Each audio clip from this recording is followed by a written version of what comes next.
Bueno, buen día. Hoy vamos a hablar de los músculos de diafragma y de los músculos de la respiración.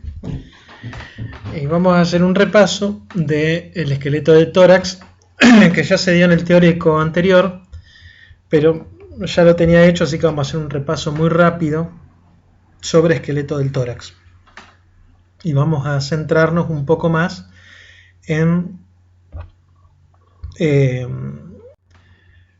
hablando un poco de esqueleto del tórax o jaula torácica, vamos a decir que la jaula torácica está compuesta básicamente por dos porciones o tres porciones. Una porción anterior, que es el esternón, con la cara anterior y anterolateral de las costillas.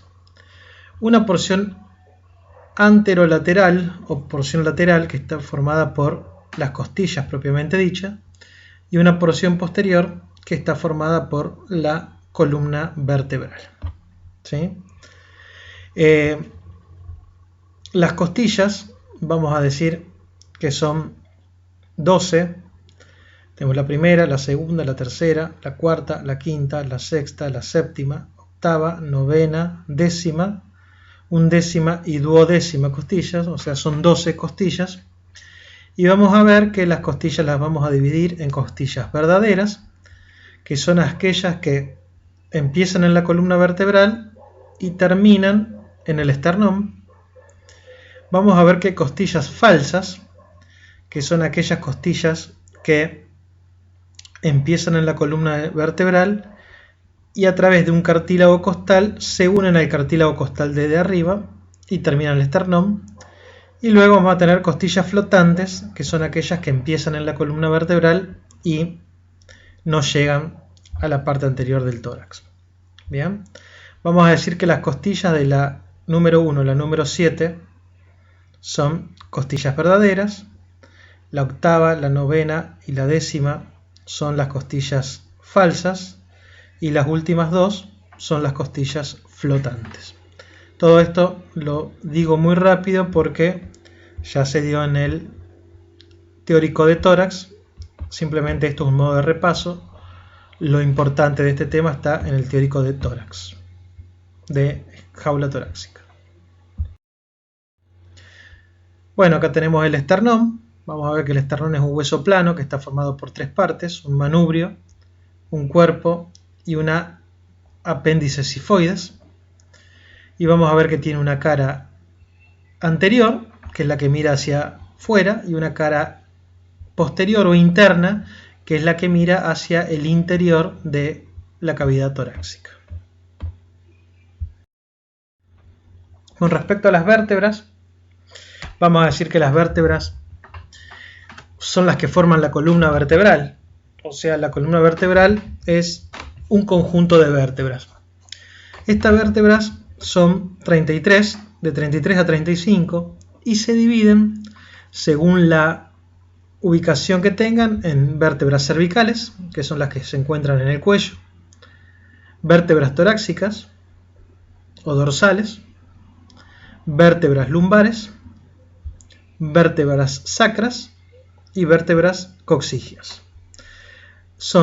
El número son 7 cervicales, 12 vértebras torácicas, 5 vértebras lumbares, 5 sacras y 4, que pueden ser 3, 4, 5 vértebras coxígeas. Estas vértebras son las que conforman la columna vertebral. Y en el interior, ¿sí?, de las vértebras vamos a ver que circula la médula espinal, ¿sí?, en un espacio que hay entre las vértebras. ¿Qué vamos a decir de las vértebras? Básicamente, muy por arriba, que estas vértebras tienen varias partes. Una de ellas es un cuerpo vertebral. Del cuerpo vertebral se desprenden dos estructuras que se llaman pedículos. El pedículo se continúa hacia afuera con una estructura que se llama apófisis transversa y hacia atrás con otra estructura que se llama lámina, y las dos láminas se unen entre sí y forman la apófisis espinosa. Hay un orificio que está ubicado entre el cuerpo por delante, los pedículos y las láminas a los costados, que se lo conoce como agujero vertebral o agujero medular. Por ahí es donde transcurre la médula espinal. Esta es una vista desde arriba. Si vemos una vista de perfil, vemos el cuerpo vertebral, el pedículo, la lámina, el pedículo, la apófisis transversa, las láminas y la apófisis espinosa. Esta es una vista de perfil. Con respecto a las costillas, vamos a decir que las costillas tienen forma de arco, ¿sí? De hecho se los llama arcos costales, y presentan una cabeza, un cuello, una apófisis articular o tubérculo articular, un cuerpo articular y un cartílago costal. Tienen forma de arco, de herradura, y si lo vemos en una columna vertebral vamos a ver que tienen una cabeza que se articula con la vértebra correspondiente. Esa cabeza y ese cuello se continúan con el cuerpo y ese cuerpo se continúa con el cartílago costal, que es quien llega al esternón. No vamos a ver que el cuerpo óseo, o sea de hueso, se articula con el esternón, sino que es a través de un cartílago, que es el cartílago costal. Y la articulación entre el cartílago y el esternón se llama articulación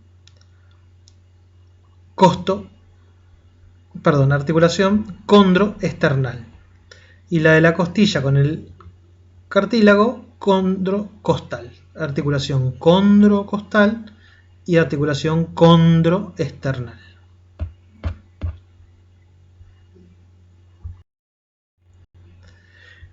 Bueno, acá vemos en más detalle la articulación de la cabeza de la costilla, que sería esta parte, con la vértebra correspondiente, ¿sí? Vamos a ver que la cabeza de la costilla se articula con el cuerpo vertebral, articulación costovertebral, y la apófisis articular del tubérculo de la costilla se articula con la apófisis transversa de la vértebra. Esta es la articulación costotransversa y esta es la articulación costovertebral. La articulación costovertebral es de la cabeza de la costilla con el cuerpo vertebral. Y la articulación costotransversa es la articulación de la apófisis articular, la carilla articular del tubérculo de la costilla con la apófisis transversa. Bien, a modo de repaso. Y bueno, luego vamos a ver que en el tórax vamos a tener un orificio superior y un orificio inferior del tórax. ¿Bien?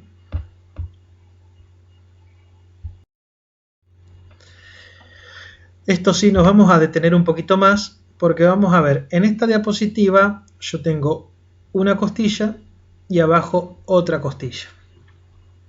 Vamos a ver que las costillas tienen una cara externa, una cara interna, un borde superior y un borde inferior. Si vemos esta costilla de abajo, vamos a ver también que tiene una cara externa, una cara interna, un borde superior y un borde inferior. Y vamos a detenernos en este espacio. Este espacio es un espacio que está entre las costillas y que nosotros lo vamos a llamar espacio intercostal. Este espacio intercostal es muy importante porque vamos a ver que va a estar ocupado por varias cosas, varios elementos, entre ellos los músculos intercostales. ¿Sí? Hay músculos que se ubican en este espacio intercostal. Estos músculos intercostales son tres: un intercostal externo, un intercostal medio y un intercostal interno. Son músculos que ocupan el espesor del espacio intercostal y van desde una costilla hacia la otra. Mejor dicho, desde el borde inferior de una costilla al borde superior de la que está por debajo. Estos músculos, como los vamos a ver más adelante, tienen una función en la respiración. Hay algunos de ellos que son inspiratorios y otros de ellos que son expiratorios, que después lo vamos a ver, pero me interesa que recuerden esta diapositiva, este esquema.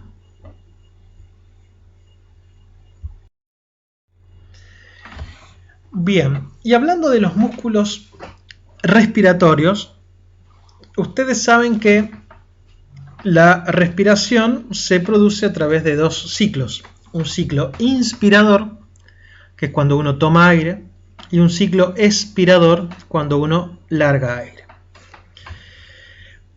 La inspiración es activa, o sea, es un proceso que yo necesito contraer ciertos músculos para que el aire pueda ingresar al cuerpo. Y la expiración normal es pasiva, o sea, hay un retroceso de los músculos, un retroceso elástico de los músculos y de la pared torácica que hacen que el aire pueda expulsarse del cuerpo. Pero hay ocasiones en que vamos a tener inspiraciones forzadas y expiraciones forzadas. Bien, por ejemplo, yo tengo que tomar aire, actúo un músculo que ahora lo vamos a ver. Ahora, si yo necesito más aire, por ejemplo, que esté haciendo un ejercicio muy exigente y necesite más aire, van a empezar a actuar otros músculos. Entonces vamos a ver que hay músculos inspiradores que actúan en la inspiración normal y hay otros músculos que actúan ayudando a los inspiradores normales, que se dice que actúan en la inspiración forzada. Lo mismo ocurre con la expiración. Yo puedo tener una expiración normal, pero cuando necesito expulsar más aire del que lo hago en forma pasiva, voy a necesitar una expiración forzada y para eso están los músculos expiradores. Dicho esto, vamos a pasar a describirlos. Bueno, el principal músculo que nosotros vamos a tener que describir cuando hablamos de músculos respiratorios es el diafragma. Y el diafragma vamos a describirlo como el principal músculo inspirador. Es el principal músculo inspirador. El diafragma es un músculo plano que se ubica en el orificio inferior del tórax y actúa a modo de tabique. Separa la cavidad torácica de la cavidad abdominal. Este diafragma se inserta en todas las estructuras que forman el orificio inferior del tórax. Cuando digo todas estas estructuras, tengo que recordar que son el esternón, la parte inferior del cuerpo y el apéndice sifoide del esternón. Tengo que acordarme de las últimas 5 o 6 costillas y de las vértebras lumbares. En todos estos sectores es donde el diafragma se inserta.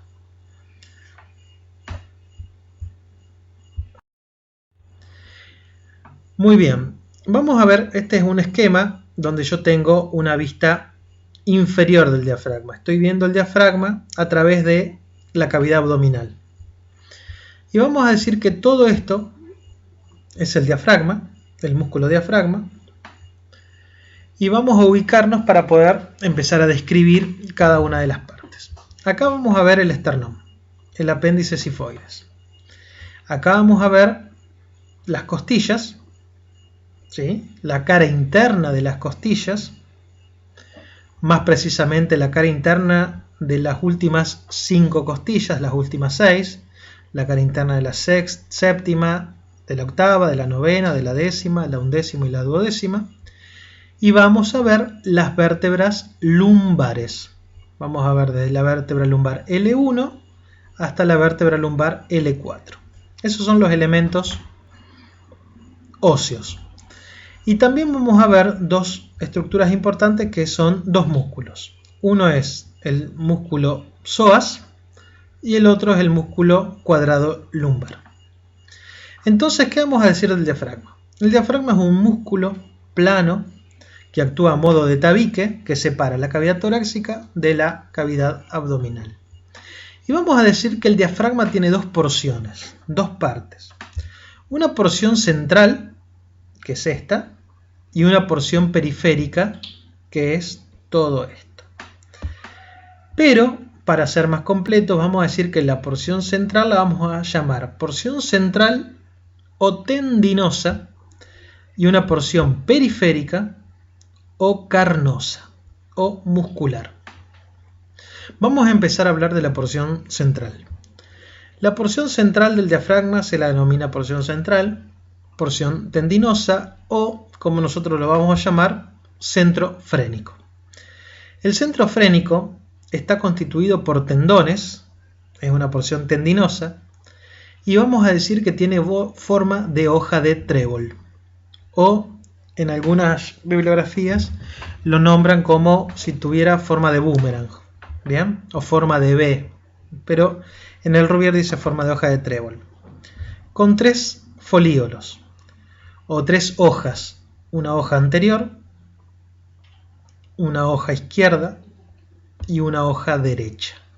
Bien, el diafragma, el centro frénico tiene una hoja anterior, una hoja derecha y una hoja izquierda o folíolo.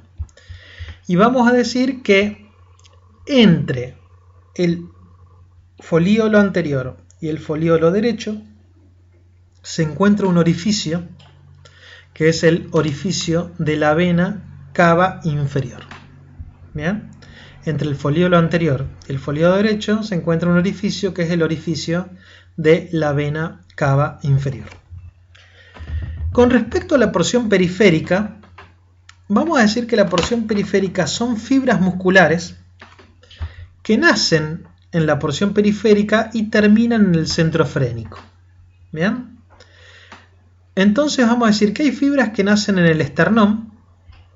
Bien, entonces vamos a decir que tenemos una porción esternal de la porción periférica. Hay fibras que nacen en la cara interna de las costillas. Entonces vamos a decir que tenemos una porción costal. Y hay fibras que nacen en la cara anterior de las vértebras lumbares. Entonces vamos a decir que tenemos una porción vertebral. Entonces, la porción periférica del diafragma, o porción carnosa, porción periférica o carnosa, la dividimos en tres grupos. Una porción anterior o esternal, una porción lateral o costal y una porción posterior o vertebral. Bien, vamos a empezar a describir cada una de ellas. Hablando de la porción esternal, vamos a decir que son fibras de tejido muscular que nacen en la cara posterior del apéndice sifoides y se dirigen esas fibras musculares hacia atrás y terminan en el centro frénico. O sea, la porción esternal son fibras musculares que se insertan en la porción posterior del esternón, de la parte más inferior, y terminan en el centro frénico. Con respecto a la porción costal, la porción costal vamos a decir que son fibras musculares que se insertan en la cara interna, de las últimas 6 costillas o las últimas 5 costillas. Se insertan en la cara interna de la séptima, de la octava, de la novena, de la décima y de la duodécima. Y esas fibras se dirigen desde las costillas hacia la cara lateral del centro frénico. Todas se dirigen hacia el centro frénico, desde la cara interna de las costillas, de las últimas 7 costillas. Y la porción vertebral es un poco más compleja. Entonces vamos a decir que se inserta, la porción vertebral está formada a través de dos estructuras que se llaman pilares, los pilares del diafragma. Y vamos a decir que hay un pilar derecho y un pilar izquierdo. Este pilar derecho del diafragma, ¿dónde se inserta?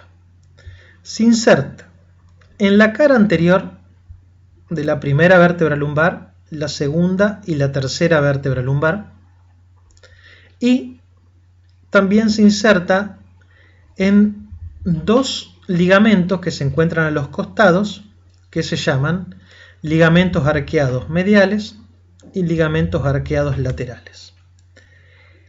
Esta inserción, que es la cara anterior de la primera, segunda y tercera vértebra lumbar, ligamento arqueado medial y ligamento arqueado lateral, y desde allí todas las fibras se dirigen hacia adelante y terminan en la cara posterior del centro frénico. El pilar izquierdo también se inserta en la cara anterior de la segunda y la tercera vértebra lumbar, en el ligamento arqueado medial y el ligamento arqueado lateral, y también las fibras se dirigen hacia adelante y terminan en la cara posterior del centro frénico. Bien, vamos a detenernos un poquito en esta diapositiva. Yo acá tengo las vértebras lumbares, segunda vértebra lumbar, por acá está la primera, y acá está la tercera, la cara anterior. Acá tengo un músculo, que es el músculo psoas. Y acá tengo otro músculo, que es el músculo cuadrado lumbar, o cuadrado de los lomos. Lo tengo de un lado y lo tengo del otro lado. Estos músculos, como todos los músculos, están envueltos por una tela fibrosa que se llama aponeurosis, que es cuando uno come carne o algo que es como que le saca esa telita a la carne. Bueno, esa se llama aponeurosis, que es un recubrimiento fibroso que tiene muchas funciones. Entre ellas sirve para individualizar los movimientos musculares, y es la que se rompe, por ejemplo, cuando se produce un desgarro muscular. Eso es lo que se rompe, las aponeurosis. Bueno, resulta que esta aponeurosis, que recubre este músculo y este músculo, en su parte superior se engrosa, se hace mucho más gruesa. ¿Sí? Hay como un engrosamiento de la aponeurosis del músculo psoas ilíaco y del músculo cuadrado lumbar. Y ese engrosamiento es lo que se conoce como ligamento arqueado. El ligamento arqueado medial se llama porque estás más cerca de la columna, que es la línea media, y el que está al costado se llama ligamento arqueado lateral. Entonces, vamos a ver cómo el pilar derecho del diafragma, el pilar derecho, ¿de dónde nace? De la cara anterior de la primera, segunda y tercera vértebra lumbar. De los discos intervertebrales que hay entre ellas. Ustedes saben que entre las vértebras yo tengo una vértebra, un disco intervertebral, otra vértebra. El disco intervertebral es como si fuera una almohadilla. Se inserta en la cara anterior de la primera, segunda y tercera vértebra lumbar y en el ligamento arqueado medial y el ligamento arqueado lateral. Y desde ahí todas estas fibras se dirigen hacia adelante y terminan en la cara posterior del centro frénico. Ese es el pilar derecho. El pilar izquierdo también se inserta en la cara anterior de la primera y segunda vértebra lumbar, en el ligamento arqueado medial y el ligamento arqueado lateral, nada más que acá en este dibujo faltan los músculos de un lado, no los pusieron del otro lado, y también se dirigen hacia adelante y terminan en la cara posterior del centro frénico. Ahora vamos a ver algo importante que no lo he nombrado hasta ahora. Yo acá tengo pilar izquierdo, pilar izquierdo, y acá tengo pilar derecho. Si ustedes ven, vamos a ver cómo el pilar derecho se dirige hacia adelante y antes de llegar al centro frénico, ven cómo se desdobla en dos, ¿sí?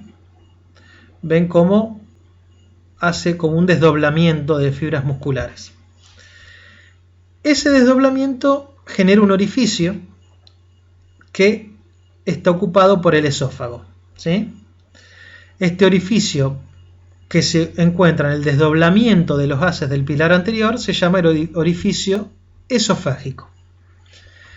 Y el esófago atraviesa este orificio esofágico acompañado de unos nervios, que es el nervio vago o el nervio neumogástrico. Nervio neumogástrico de un lado y nervio neumogástrico del otro. Bien, entonces el pilar derecho, antes de llegar al centro frénico, se divide en dos y a través de esa división genera un orificio que es ocupado por el esófago con los nervios neumogástricos. Y luego, cerca de la columna vertebral, vamos a tener otro orificio que se encuentra entre el pilar derecho y el pilar izquierdo, que es el orificio aórtico, porque por ahí, entre el pilar derecho y el pilar izquierdo del diafragma, pasa la arteria aorta. ¿Bien? Junto con un conducto linfático que se llama conducto torácico. Entonces, vemos que en esta diapositiva vimos la constitución general del diafragma, donde tengo el centro frénico con sus tres folíolos, anterior, derecho e izquierdo. Vimos que entre el folíolo anterior y el derecho se encuentra el orificio de la vena cava inferior, que está ubicado en el centro frénico. Luego vimos las inserciones de la porción periférica o carnosa, y vimos una inserción esternal, que es desde la cara posterior del esternón hasta la cara anterior del centro frénico, una inserción costal, que son fibras musculares que van desde la cara interna, desde la séptima costilla hacia abajo, y terminan en la cara lateral del centro frénico, y la porción vertebral o lumbar, que vimos que está formada por dos pilares, un pilar derecho y un izquierdo. El pilar derecho se inserta en la cara anterior de la primera, segunda y tercera vértebra lumbar, y a veces la cuarta, en el ligamento arqueado medial y el lateral, y de ahí las fibras se dirigen hacia adelante y terminan en la cara posterior del centro frénico.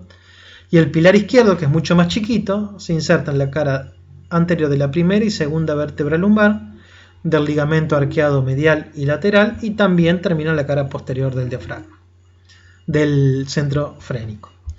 Y vimos que hay dos orificios importantes en esta porción vertebral, que es el orificio esofágico, que es un orificio que se encuentra formado en un desdoblamiento de los haces del pilar derecho, y un orificio aórtico, que es un orificio que se encuentra ubicado entre el pilar derecho y el pilar izquierdo del diafragma. Bien, y vamos a nombrar un orificio más, que se encuentra en la porción esternal. Yo tengo acá, si ustedes miran en detalle, el esternón y el centro frénico. Y acá tengo fibras musculares que van del esternón al centro frénico de un lado, y fibras musculares que van del esternón al centro frénico del otro lado. Entre estas dos fibras musculares hay un pequeño orificio, que lo vamos a denominar hiatus, un hiatus, que se llama hendidura del array media, ¿bien? Que es un orificio por el que no pasa absolutamente nada, pero a veces es una causa de formación de hernias. Y luego vamos a nombrar otros dos orificios más que hay entre la porción esternal y la porción costal, o sea, entre la porción esternal y el comienzo de la porción costal, que se llaman hendiduras del array laterales. ¿Bien? Por las hendiduras del array laterales pasan unos vasos que son vasos mamarios. Eso tiene una implicancia quirúrgica. ¿Bien?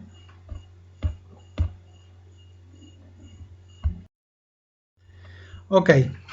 Bueno, en esta diapositiva lo que quise hacer es tratar de agrandar un poco los orificios de la porción vertebral, donde yo tengo el pilar derecho con un desdoblamiento de las fibras del pilar derecho. Ven que salen las fibras y hacen un orificio, y por ese orificio pasa el esófago con los nervios neumogástricos, o el vago, o nervio vago, nervio gástrico vago es lo mismo. Y luego, entre el pilar izquierdo y el derecho, el orificio aórtico. Entonces, repasando, tengo entre el desdoblamiento del pilar derecho, el orificio esofágico, con los nervios vagos. Y entre pilar derecho y pilar izquierdo, la aorta, con el conducto torácico acá en verde. Y en el centro frénico, el orificio de la vena cava, el orificio de la vena cava inferior.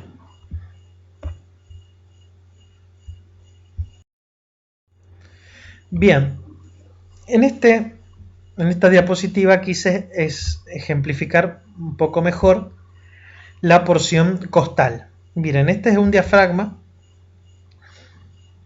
ven cómo tiene forma de cúpula, que se ubica en la porción inferior del tórax. Entonces vamos a ver cómo la porción costal se encuentra ubicada en la cara interna, de las últimas costillas. Costilla número 7, 8, 9, 10, 11 y las flotantes. Tapiza por dentro la cara interna de las últimas costillas, ¿sí? Y de los arcos aponeuróticos, y son fibras que nacen en las costillas y terminan en las caras laterales del centro frénico. Miren en este esquema como puedo ver cómo el diafragma tapiza la cara interna de las últimas 5 o 6 costillas. ¿Bien? Desde la séptima hacia abajo. Y acá, en este esquema, puedo alcanzar a ver también la porción vertebral. Cómo las fibras vertebrales nacen un pilar derecho y un pilar izquierdo, que se dirigen hacia arriba y terminan en el centro frénico. Este esquema es más para ver la porción costal, pero ya que estaba, le quiero mostrar la porción vertebral. Acá también vemos algo de la porción vertebral. Bien, en este esquema, acá vamos a ver, lo puse a propósito para ver la inserción esternal. Ven cómo tengo el esternón, tengo el centro frénico y cómo van las fibras en la porción esternal desde la cara posterior del esternón hacia el centro frénico. Y este esquema está muy bueno porque está exagerado las hendiduras que le dije.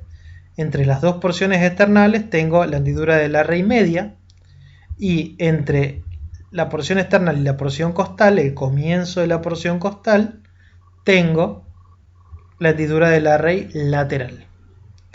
Y acá vemos en la porción vertebral como tengo el pilar derecho que se inserta en la cara anterior de L1, L2 y L3 y a veces L4, en el ligamento arqueado medial y lateral, y de ahí las fibras se dirigen hacia adelante para terminar el centro frénico, y el pilar izquierdo como es más chiquito y se inserta en cara anterior de L1 o la vértebra lumbar número 1 y la vértebra lumbar número 2, en el ligamento arqueado medial y el lateral, y de ahí las fibras se dirigen hacia el esternón, hacia el centro frénico.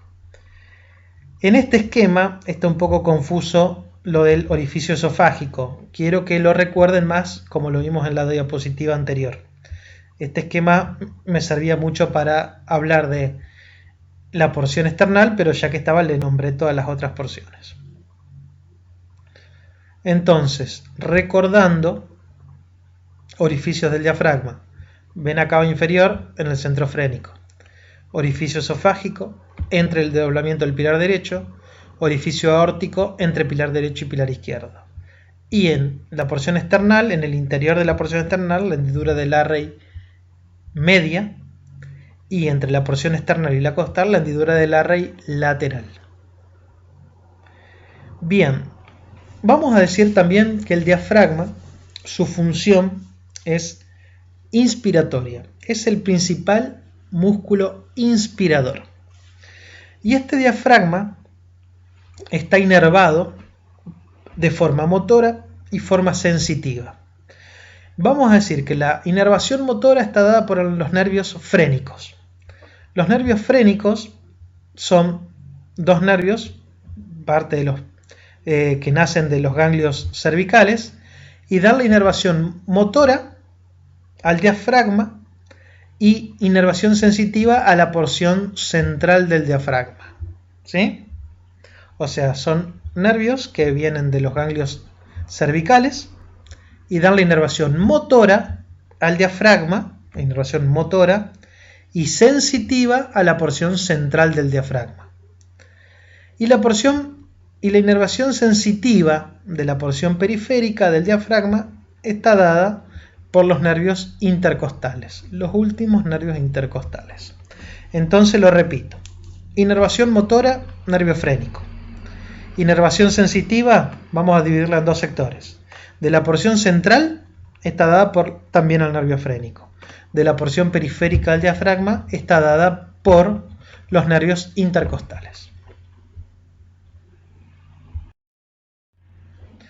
Bien, ahora vamos a hablar, cuando recién hablamos de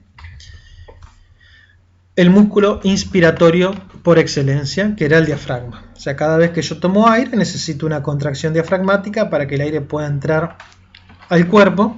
Eso lo pueden leer perfectamente en el resumen que hizo la cátedra sobre mecánica respiratoria, que es un extracto sacado del libro de fisiología de Guyton, es un trabajo de la cátedra, eso está en mecánica respiratoria. Pero resulta que hay otros músculos que se necesitan cuando hay que realizar una inspiración forzada, ¿sí? Entre esos músculos, el que vamos a describir ahora, que es el músculo serrato anterior. El músculo serrato anterior es un músculo que actúa en la inspiración forzada. Es un músculo inspirador.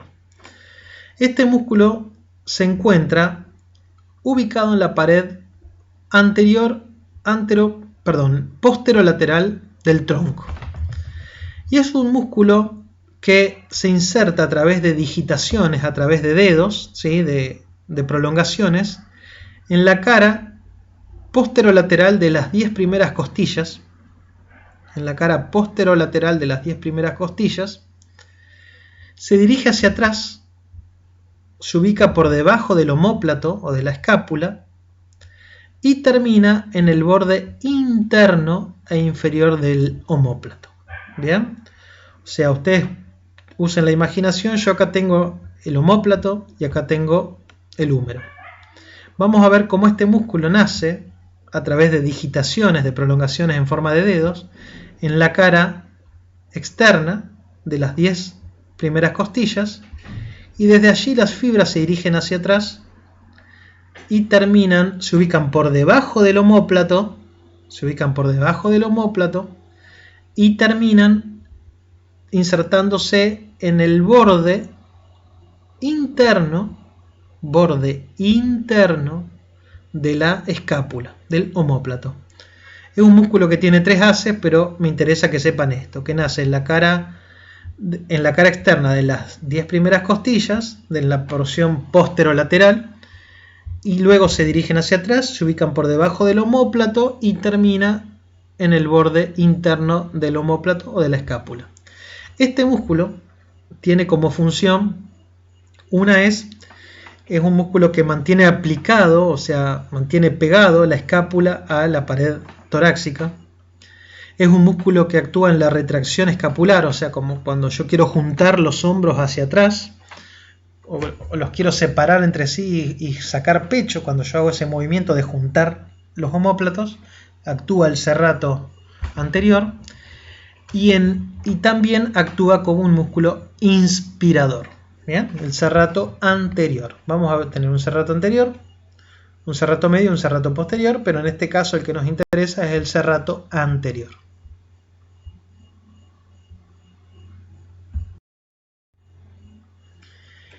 Bien, vamos a hablar ahora de las vértebras cervicales por poder explicarle el músculo que sigue. Y vamos a decir que yo tengo una vértebra cervical. Las vértebras cervicales son 7. La primera vértebra se llama atlas, la segunda se llama axis, y de ahí tenemos cervical 3, cervical 4, cervical 5, cervical 6 y cervical 7.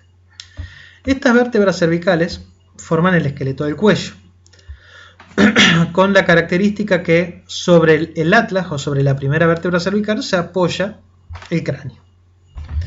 Y vamos a ver que estas vértebras tienen un cuerpo, que acá lo veo de arriba y acá lo veo de perfil, tienen un pedículo, una lámina y una apófisis espinosa. ¿Bien? Y entre pedículo y lámina, una apófisis transversa. Esas son las vértebras cervicales de C3 a C7, las últimas 4 vértebras cervicales. 5, perdón, las últimas 5. El atlas tiene una característica particular y el axis también. El atlas y el axis son vértebras diferentes. las últimas 5 cervicales son las que tienen estas características, que es lo que nos sirve para hablar de los músculos que vamos a hablar ahora en la próxima diapositiva.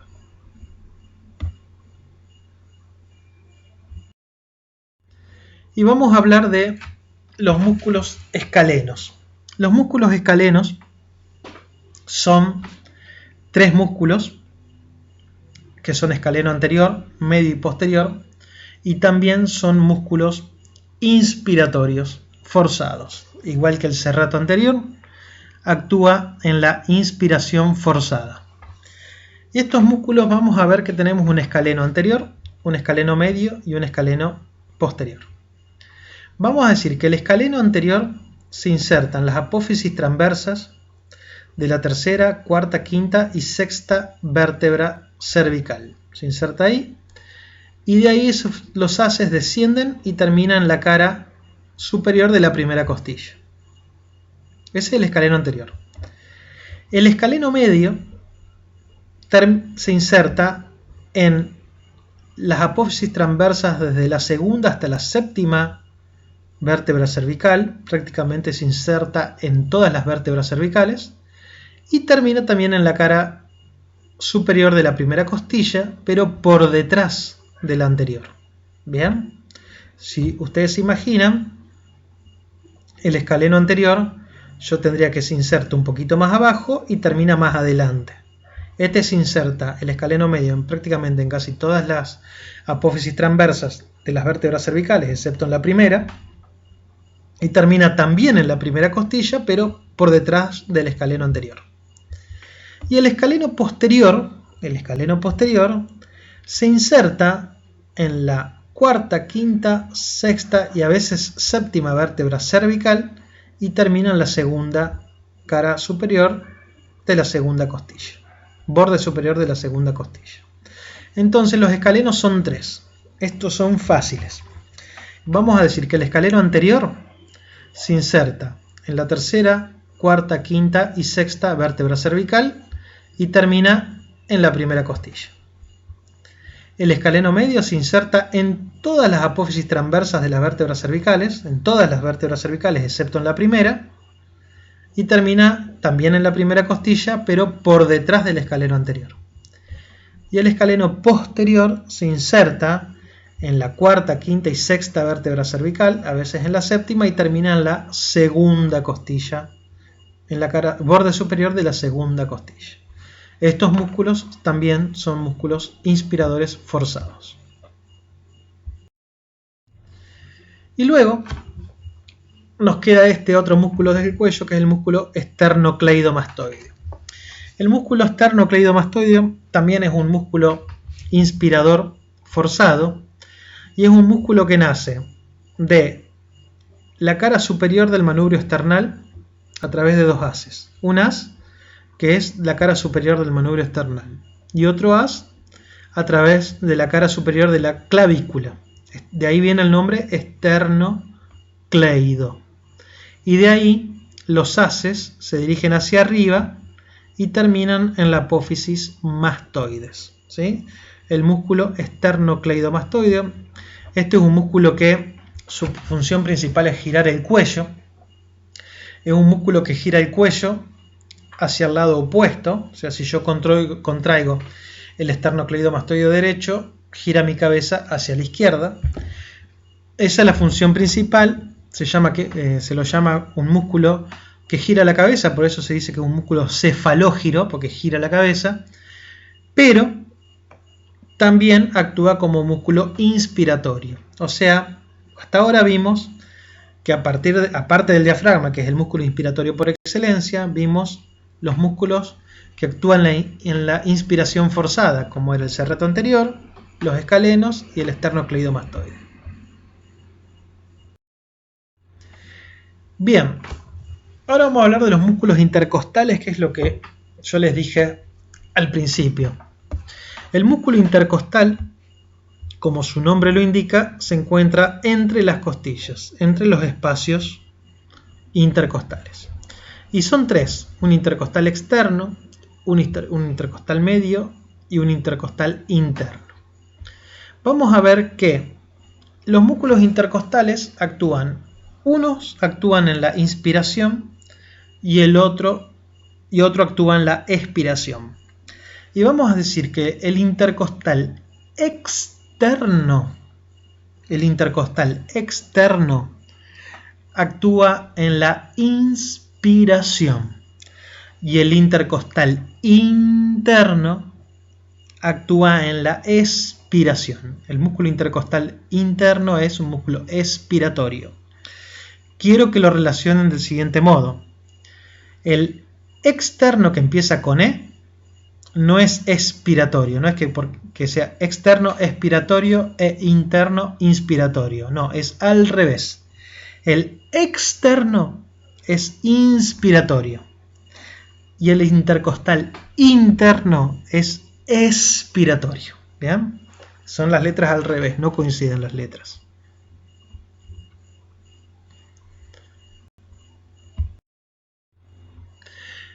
Y otro músculo que también es expiratorio es el músculo recto del abdomen.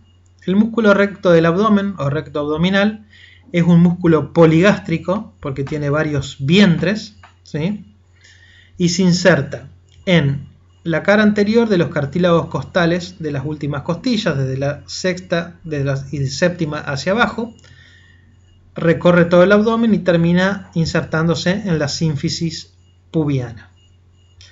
Este músculo es un expiratorio, ¿sí? Una expiración forzada. Cuando necesito largar aire, con mucha fuerza se contrae el músculo recto del abdomen. Como ustedes pueden ver, dentro de los músculos expiratorios vimos el intercostal interno y el recto del abdomen.